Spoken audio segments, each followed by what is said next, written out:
Amateur Traveler is in its 20th year now, but can you imagine if I had people on the show who had never been to the destination but had just read about it or seen a movie about it? That wouldn't make any sense at all, and you wouldn't listen. We all know how important it is to receive advice from people who know a destination to get the most authentic local experience. And a great option for experiencing this is Explore Worldwide and their authentic small group adventures, led by local tour leaders, perfect for solo travelers who want to meet like minded people with a desire for adventure. I'm often an independent traveler, but two of my last three trips were with small group tours because they organize everything and it's a lot easier. If you want to recreate the tour I did to Malta, they have a Malta and Gozo Discovery Tour. I'm intrigued by one of their tours called A Taste of Sicily. The company again is Explore Worldwide, and visit exploreworldwide.com to learn more. And thanks to Explore Worldwide for sponsoring this episode of Amateur Traveler. The nights are long, the days are short, and the weather is chilly to downright cold, depending on where you are. It's a good time to slip into a Quince iconic Mongolian cashmere sweaters, which start at only $50. You can treat yourself to everyday luxury at an affordable price with Quince. If you really want to dive into luxury, you can check out their leather handbags, washable silk shirts, and European linen sheet sets. Whatever you're looking for at Quince, all the prices are 50 to 80% less than similar brands, and they do that by partnering directly with top factories and cutting out the middleman. They only work with factories that use safe, ethical, and responsible manufacturing processes. And of course, they use premium fabrics and finishes for that luxury feel in every piece. But you've already heard me rave about my Quince travel pants. Treat yourself this winter without the luxury price tag. Go to quince.com/traveler for 365-day returns plus free shipping on your order. That's QUINCE.com/traveler to get free shipping and 365-day returns. Quince.com/traveler. And thanks to Quince for sponsoring this episode of Amateur Traveler. Got my bags packed, I'm on a roll. I'm heading out there and I'm ready to go. I'm looking real good in my passport photo. Amateur Traveler, episode 204. Today, the Amateur Traveler talks about icebergs and geysers and hobbit houses as we go to Iceland. Got to sit in one more cafe. I know that I should be heading home, but maybe not today. Welcome to the Amateur Traveler. I'm your host, Chris Christensen. Before we get into today's interview, I do have three news stories for you. The first one, that scanner that we've talked about for a while, that the FAA and other security companies are going to roll out, that's going to virtually undress you, has started to hit airports. It showed up in Manchester Airport at least, and expected in an airport near you.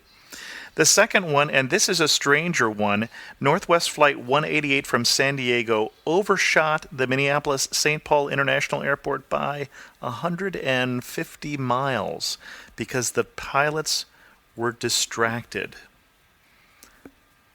I don't know. I don't understand it either. An interesting story. We'll see how that develops. And the third one, there's a story coming out of Australia that people who submit reviews for hotels and restaurants on sites like TripAdvisor might be sued, or on Twitter, and so you might at least be careful about what you say and certainly make sure it's true, but I hope you were doing that anyway.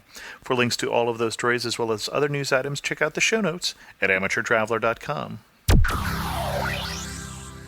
I'd like to welcome to the show Dave Grenewetzki, who has come to talk to us about Iceland. Dave, welcome to the show.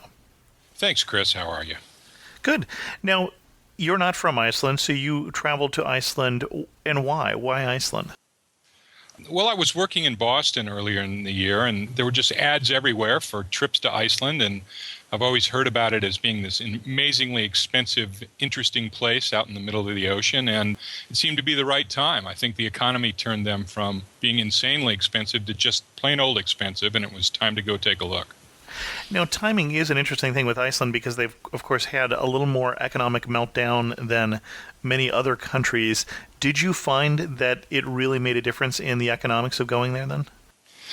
I hadn't really followed pricing of kind of touring-related stuff in Iceland before, but at the time we went, it just turned out to be a really good time to go. I think from Boston, the round trip to Iceland was just about $400 a person. Oh, that's not bad. It just seems like a really interesting, fun place to go, and the price was right, so we did it. And then when you went to Iceland, what was your itinerary? My wife and my daughter went with me. We decided to go over and spend a week there. I think I would suggest maybe a few more days than a week, but we did a week. And your kind of big choice when you get to Iceland is clockwise or counterclockwise. And we decided to go counterclockwise, flew into Reykjavik, and drove 1,200 miles around the ring road, which circles the island, and came back to Reykjavik a week later.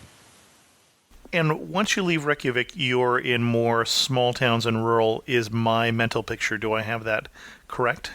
You have it exactly correct. Okay. There's about 300,000 people in Iceland, and 200,000 of them are in the greater Reykjavik area. So once you leave town, you are pretty much on your own. Interesting. And you rented a car? We rented a car. We actually found an agency, essentially, that rented out a car and laid out a string of hotels for us around the island, and it made it quite easy. They picked us up at the airport, gave us our car, and pointed us in the right direction. Oh, interesting. And what agency was that? So we actually booked the tour through an online resource called tour.is, and they had a number of different itineraries that included hotels and a car rental, and we found them to be a really great way to do it. Just totally checked out. Okay. What were some of the highlights of your trip? The real thing for me is Iceland is just an amazingly surprising place. We're kind of power vacationers in our family, and we do a lot of research, but it couldn't really prepare me for kind of every turn we made, we saw something different. I would say that we saw amazing waterfalls, 200-foot high waterfalls within 15 minutes of each other, hot springs, and geothermal activity everywhere. This is really the geothermal center of the universe there, and the whole country runs on geothermal power, and they have the cheapest power in the world and lots of hot water to jump in and warm up, although surprisingly, it's not quite as cold as you might believe given the name Iceland. So there's geothermal things. There's glaciers. There's a huge glacier in the middle of the country that has fingers reaching down to the sea on almost all sides. And just very interesting animals for us North Americans. Puffins and reindeer and crazy, really cool Icelandic ponies and whales if you're lucky. Interesting. And you spent most of your time driving and sightseeing? Did you stop? Did you hike? How did the vacation kind of lay out? Well, you might think, well, you must have spent a lot of time driving because you did 1,200 miles in roughly 6 days, but it didn't really feel like that because we went in May and it basically doesn't get dark. So there's no sun up and no sun down. Literally, it's bright all the time, and we did a lot of hiking. We're hiking types, and we got out of the car and would take off into, for instance, the national parks and go look at places that are a little more out of the way. One place that I really recommend is a waterfall called Svartifoss, which is just surrounded by these amazing, huge basalt columns, and the kind of place where you hike in and you're the only people there and you're looking at a natural wonder with no competition from other folks around. Every turn is something amazing there. And basalt columns, the real hexagonal shape. Yeah. Very interesting. Very good. And you have pictures of this, I hope, that I can add to the enhanced version of the show. Great. Yeah, lots and lots of pictures. And you talked about behind every curve, there was a little bit of surprise. What was the biggest one? I think the biggest jaw dropper of the entire trip was a place called the Glacial Lagoon, Jokulsarlon, I guess. I'm probably massacring the Icelandic pronunciations, but they sell it as the Glacial Lagoon, and you basically take a boat ride among chunks of glaciers that have fallen off the huge glacier, and they're calving off all the time, and you're zipping in and out of them in a boat, and it's just the most surreal, crazy place. In fact, we were told that a car race scene in Die Another Day, the James Bond movie, was filmed there. And you're shooting in and out between these icebergs, and we kept asking the boat driver, why can't you get a little closer? And he pointed out an interesting thing, that occasionally these icebergs decide to turn over, and there's basically 2/3 of the iceberg is underwater, and that can come up anywhere near you, so they have to give them a lot of room. But amazingly surreal landscape and just gorgeous. You say you're power travelers, and so you did all your homework ahead of time. So you know the next question, which is, What did they recommend that you see, the guidebooks and the other resources used, that was a little disappointing, and what did you discover that was more of a surprise that they should have recommended? There's a great lake in Iceland called Lake Myvatn, and it's surrounded by incredibly interesting things.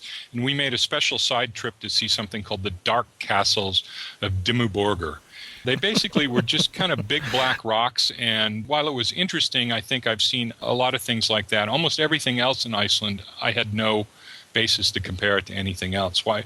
I suppose if you haven't seen something like that, it's interesting, but I didn't think that side trip was quite worth the effort. Okay.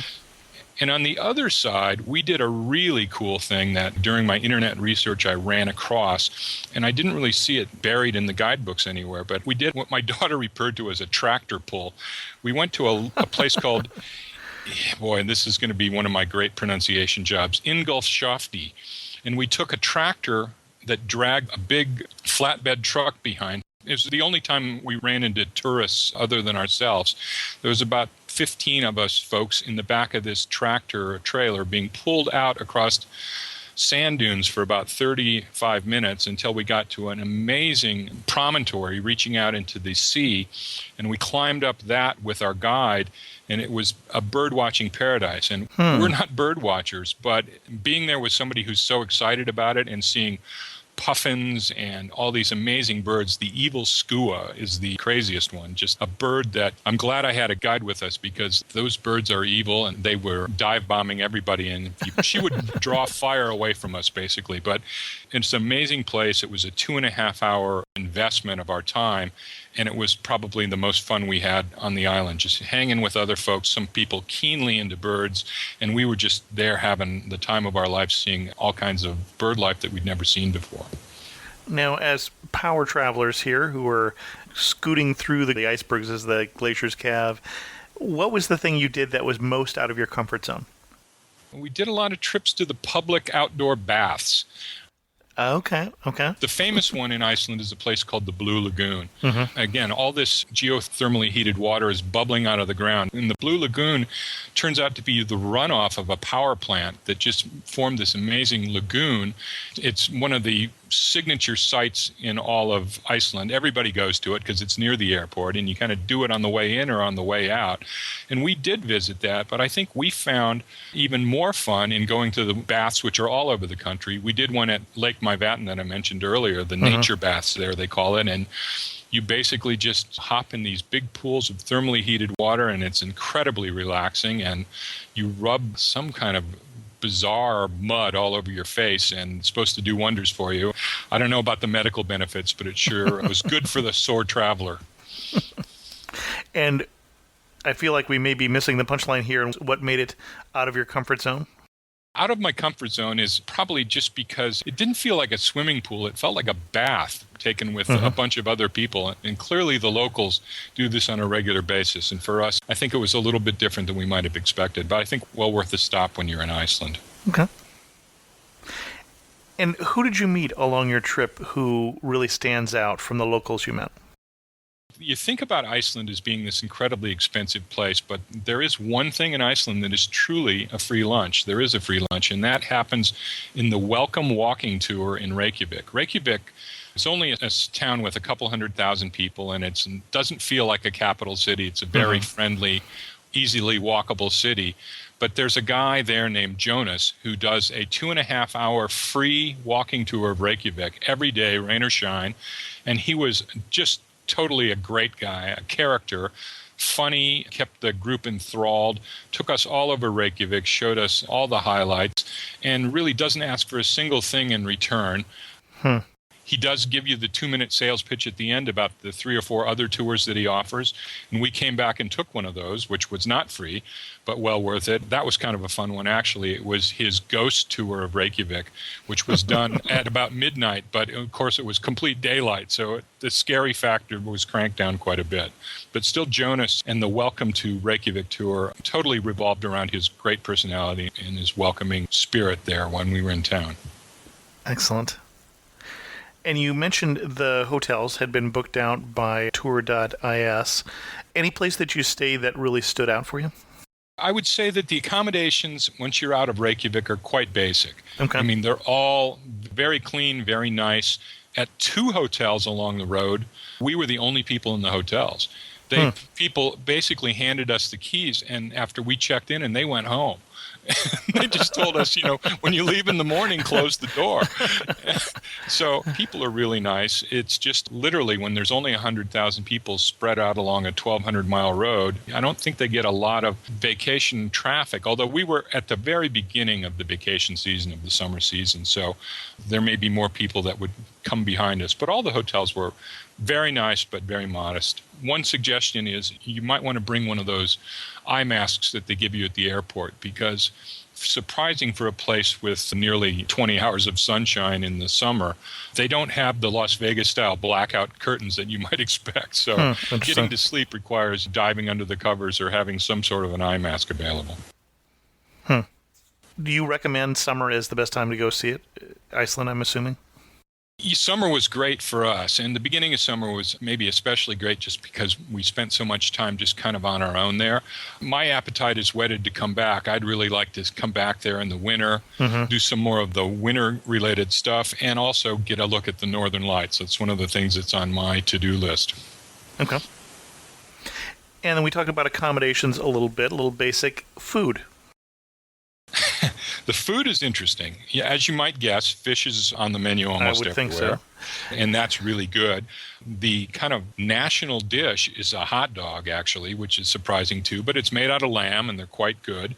Is it called a hot dog, or it's called something else, I'm assuming? I don't exactly remember what the local name is, but there's another great item there, and there's things called lamb boats, which are thinly sliced lamb, kind of crispy fried, and put in a sandwich with all kinds of good things in it, including French fries. It's kind of a meal in a bun.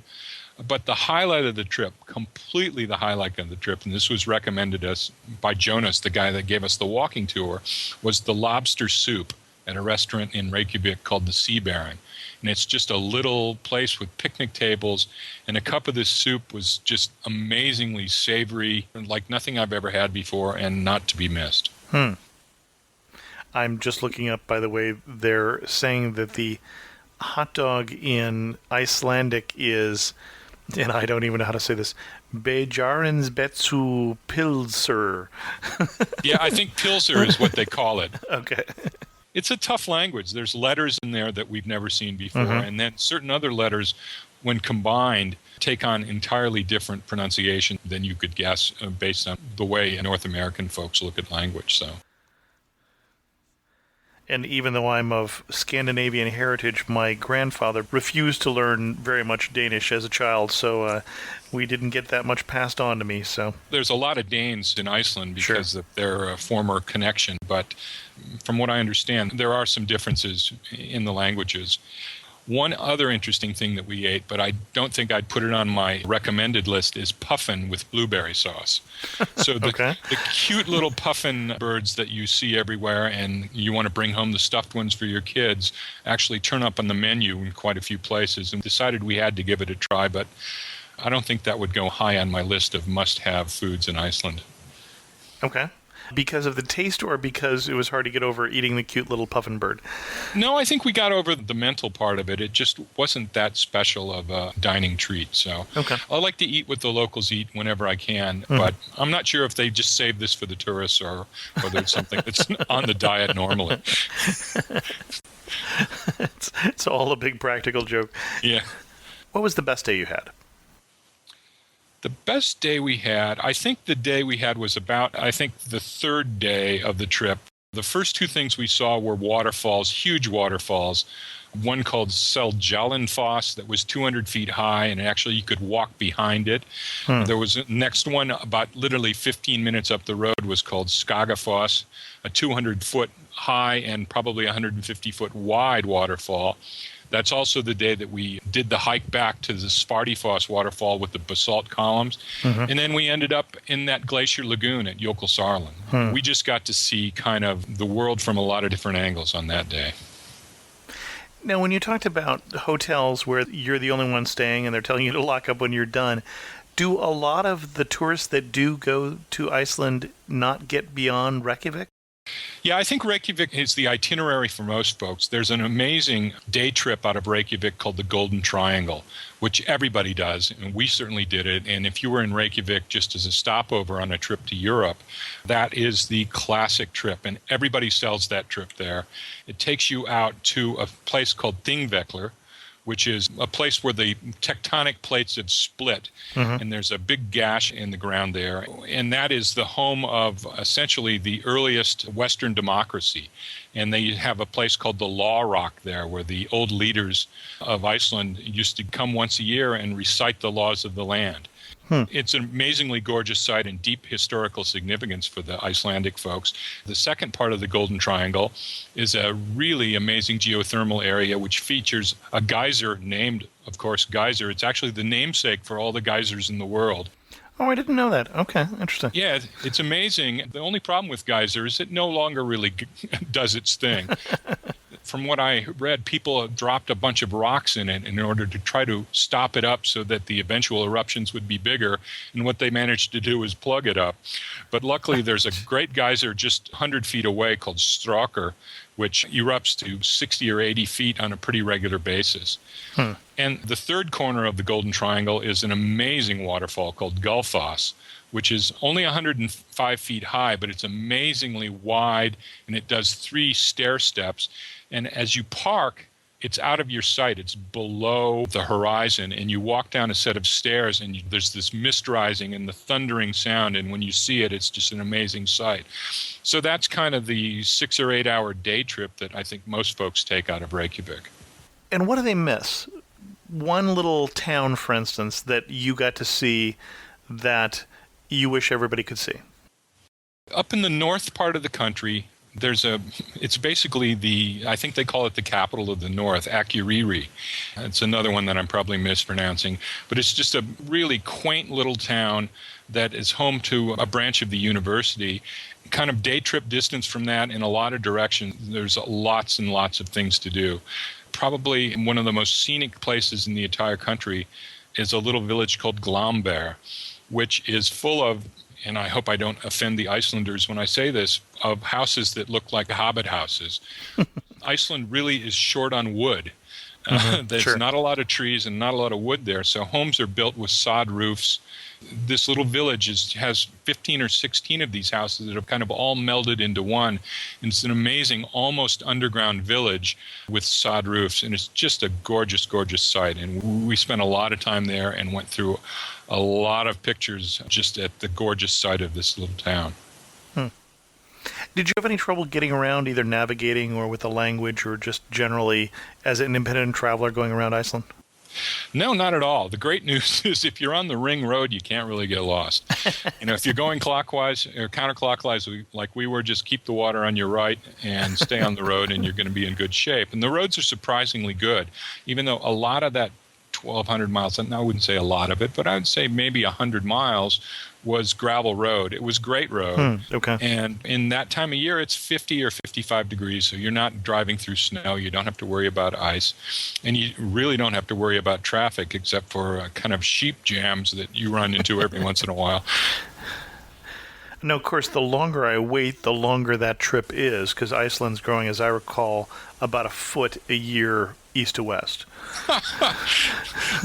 That's something that I didn't know. Yeah, it's right there on the Mid-Atlantic Rift. And so Iceland, one of the reasons there's all that geothermal activity is that it continues to grow. Yeah. Yeah. I'll tell you a fun thing that we did in the way we approach things. I'm also a fan of these kind of wacky roadside attraction things, This is the Icelandic version of the biggest ball of twine in Minnesota. We went to a thing called the Midlina Bridge, and it's on the western edge of the country, and we actually drove out of our way to get to it. That's how I roll. It's a bridge that actually crosses the rift between the American and European tectonic plates. So it's this little footbridge, and in the middle there's a line on the ground that says, on one side of it, "Welcome to Europe," and on the other side says, "Welcome to America." So that was a fun thing. I don't know if it's worth a trip, but it's the kind of picture I like to have in my album. Okay. As we go to wind this down, a couple questions to wrap up. Best money-saving tip for Iceland? Best money-saving tip for Iceland. I think go before the economy recovers. Okay. I think that's probably the smartest thing, sure. Okay. And any moment that you can think of where you felt closest to home and furthest from home? Sitting with folks in a restaurant talking about the day, that kind of feels like home wherever you are. And standing in the middle, there's a place called Namaskard Pass where you're surrounded by bubbling sulfur pots and steam vents blowing up all over the place. And it just really felt like not only was I far away from home, I may be far away from my home planet at that point. Now, you're from north of San Francisco. You've got some geothermal activity up in your area, up in Calistoga at least, which yes, we we talked do. about on the show. Okay. Complete this sentence. You really know you're in Iceland when what? You really know you're in Iceland when you're surrounded by amazing scenery and there's no people there to help you watch it. Okay, excellent. And if you had to summarize Iceland in 3 words, what 3 words would you use?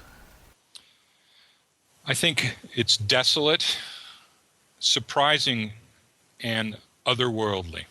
Excellent. Dave, thank you so much for coming on the show and sharing with us your trip to Iceland and some of the newfound love that you have for that country. Thanks a lot, Chris. Really enjoyed speaking with you. My internet resource for this week is completely self-serving, and that is a new blog that I put up for travel humor, especially bad translations and funny signs that people have seen on their trip. I could use your help if you've seen something like that. Check out humor.amateurtraveler.com. In news from the community, I got an email from David a couple weeks ago about an offhand dismissal I made of Nigeria in episode 202. If you check out the comments for that episode, you can see David and I having a dialogue about that, and basically it was about a video that I mentioned that Sony had made where they were talking about Nigerian spammers. And David correctly points out that you may not be happy if your country were associated with that negative activity, and there is probably more to Nigeria than that. Check out the comment thread for more about that discussion. James Coffey, who'd been on the show before, wrote to ask for a... James Coffey, who's been on the show before, wrote to ask for a show on Iceland. James, this is the show. And then he was also confused by the announcement I made last week about doing a premium podcast for the enhanced version. And I'm sorry if I confused things there. And let me see if I can make that a little more clear. So what I'm planning on doing is for people who subscribe to the show, that's going to be free still, no matter what version you're doing, whether you get the MP3 version or the iTunes enhanced version. And in fact, if you go into iTunes, there would still be, for the enhanced version, 4 shows or 1 month worth of shows that would be available for free. But after that, to get access to the older shows just in the enhanced format, not in the MP3 version, which doesn't have pictures, but to get access to the version with pictures, you would have to join a premium membership. And I'm looking around, and I'm talking to other travel companies about other benefits that I can give for premium users.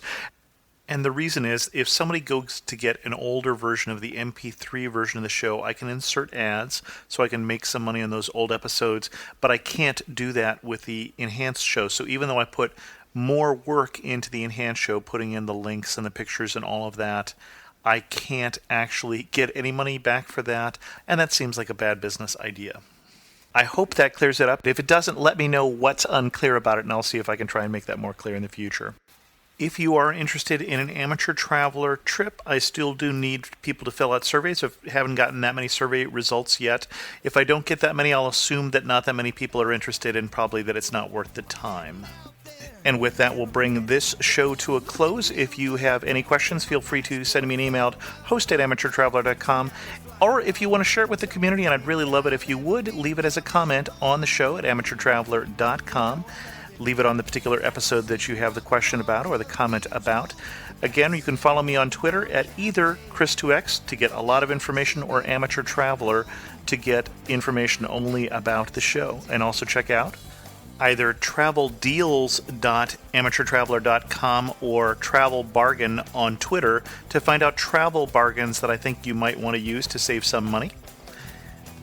And as always, thanks so much for listening.